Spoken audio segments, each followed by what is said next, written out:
Hey Laowinners, it's Laowinners here with another video, and today I'm going to tell you a story time. So pull up your recliner, your lazy boy, get your hot chocolate out, maybe your whiskey or beer or whatever you like to drink at night, and stay tuned for this lovely little story time I have for you. Now this is probably my most requested story time because people already have a little whiff of what happened on this adventure that I had. Now, if you guys had followed my series called Sea Milk Goes West, this is ages and ages ago I made it, I left everyone on a bit of a cliffhanger because I was kind of worried about maybe family and friends worrying about me if I had included this little tidbit, but it's been almost 2 years since then, so it doesn't matter anymore. I'm safe, I've survived, so I'm going to tell you the story about what happened at the end of Sea Milk Goes West. So, let's begin. Now, to sum everything up, I was on holiday, I believe, over Chinese New Year, and I decided that I wanted to get in the car with my friend Ben and my wife Vivi, and we're just gonna drive west. Like, we had absolutely no plan, and that's exactly what we did. We went like northwest, all across a few southern Chinese provinces in search of just adventure, having fun, basically. Now, we shot a lot of videos there, and that's where my series came in. But something really, really bad happened at the end, and I actually didn't include it because I didn't want to scare anyone. But basically what happened was, when we went through the city called Chenzhou in Hunan, I kept seeing like advertisements and stuff for Hitmen, and I couldn't understand. Like, it was written on the walls, it was written with Sharpie marker with a phone number. I thought it was I didn't believe it. But we kept hearing about it, and I kept seeing it, and like little stickers along the wall and stuff. And eventually, that night at the hotel, I just did a little Baidu search, and yes, there was quite a few advertisements for hitmen in this city, and it said that it costs about 20,000 RMB to take someone out if you have an issue. Of course, all of this is in Chinese, so I'm reading through this and I'm just like, that's kind of terrifying, right? So I headed out on the street and I started asking some people, just out of curiosity. I was like, what is this, eating some noodles, drinking some beer, what is this hubbub about all these hitmen?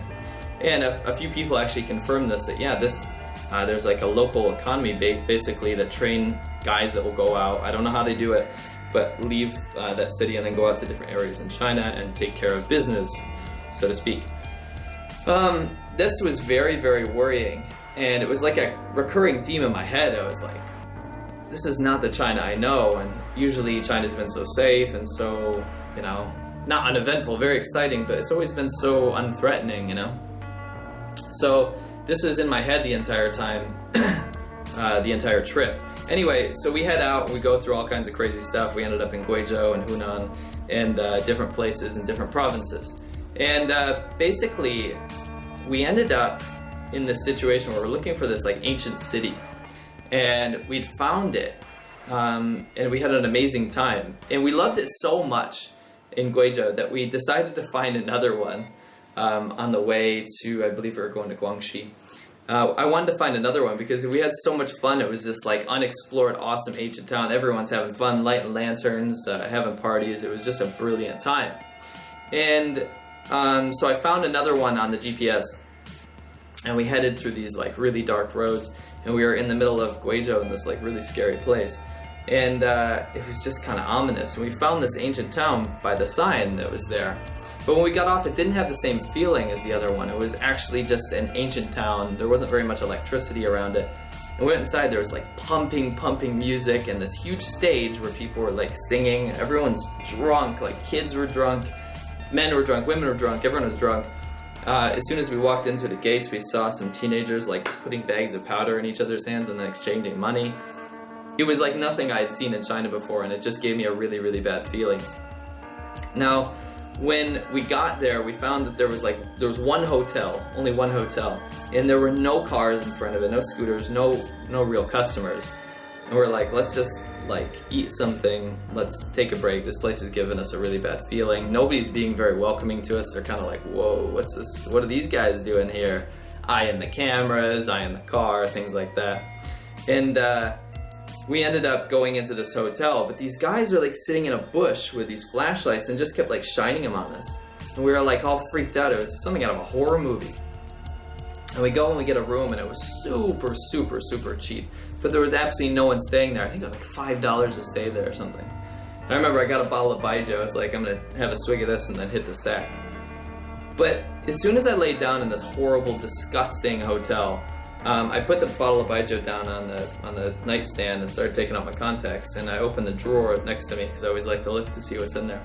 And there was all these phone numbers written all over, again, just like I saw in Chenzhou, for hitmen. And I was like, you gotta be kidding me. Like, this is not the kind of thing I want to see before bed.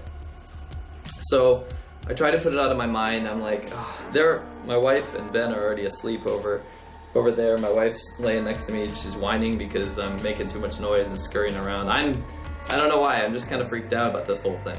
So I finally lay down and closed my eyes, and all of a sudden I hear some noise and talking in the next room. And I woke up immediately. I'm a super, super light sleeper. So I'm sleeping there. I wake up and I start listening, and I can only hear tidbits. They're speaking like some Hunan or Guizhou dialects, like a southwestern type Mandarin dialect, and I don't really understand it. And for some reason, I was like, Vivi, wake up. And I made her wake up just to listen through the wall. And she was like, what's wrong with you? Why are you so freaked out? Blah, blah. And she's listening through the wall just to humor me. I'm being a little wuss. And she's listening, and she's like, it's two guys having a conversation. One guy sounds like really nervous. Okay, the other guy's asking the price. Okay. And I'm like, wait, what? And she's like, I watch her face go from annoyed at me to like actually terrified. And she's like, they're exchanging money to go kill someone. And I was like, what? Are you serious? Everything like was just confirmed right there, right? And I was like, listen, everyone, just be quiet, right?